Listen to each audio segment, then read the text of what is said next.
আসসালামু আলাইকুম ওয়া রাহমাতুল্লাহি ওয়া বারাকাতুহু। প্রিয় সম্মানিত দিনী ভাই ও বোনেরা, আমরা যদি যে কোনো কাজে যে কোনো গুরুত্বপূর্ণ সিদ্ধান্ত আমরা যদি সফলতা অর্জন করতে চাই, তাহলে দুটি দুটি কাজ করতে হবে। একটি হলো সংশ্লিষ্ট কাজ শুরু করার আগে, আরেকটি হলো শুরু করার পরে।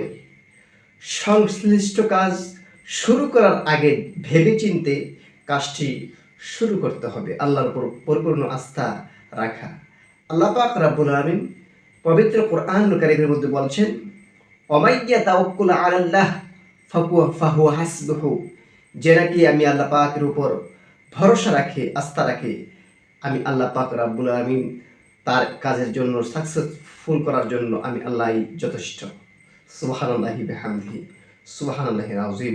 সুতরাং ২ নম্বর যে কাজটি, সেটা হচ্ছে সংশ্লিষ্ট কাজটি শেষ করার পর যেই ফলাফল, যে রেজাল্ট আসুক না কেন, চাই সেটা তার উপর সন্তুষ্ট থাকতে হবে। মনে করতে হবে আল্লাহ যা করেছেন ভালোর জন্য করেছেন। আর এইভাবে যদি আপনি কাজ চালিয়ে যান, একদিন না একদিন আপনার রেজাল্ট ভালো হবে, আপনার সব কিছু ভালো হয়ে যাবে। আমরা কি চাই না আমাদের জীবনে সাফল্য আসুক? আমরা কি চাই না আমাদের জীবনে শান্তি আসুক?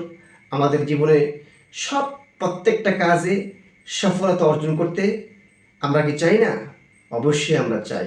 এই আমলগুলো আপনারা করবেন, আর প্রতিনিয়ত ৫ ওয়াক্ত নামাজ পড়বেন, মা বাবার খেদমত করবেন, সত্য কথা বলবেন, এবং সিনিয়র, বিশেষ করে যারা আমাদের বড় সিনিয়র আছেন তাদেরকে সম্মান করার চেষ্টা করবেন।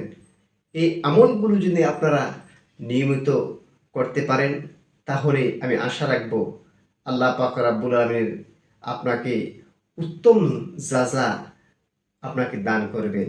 আপনাকে আপনার প্রত্যেকটা কাজে সফলতা অর্জন করার তৌফিক আল্লাহ পাক দিয়ে দিবেন। আল্লাহ পাক যেন এই আমলটি করার তৌফিক দান করে। আসসালামু আলাইকুম ওয়া রাহমাতুল্লাহি ওয়া বারাকাতুহু।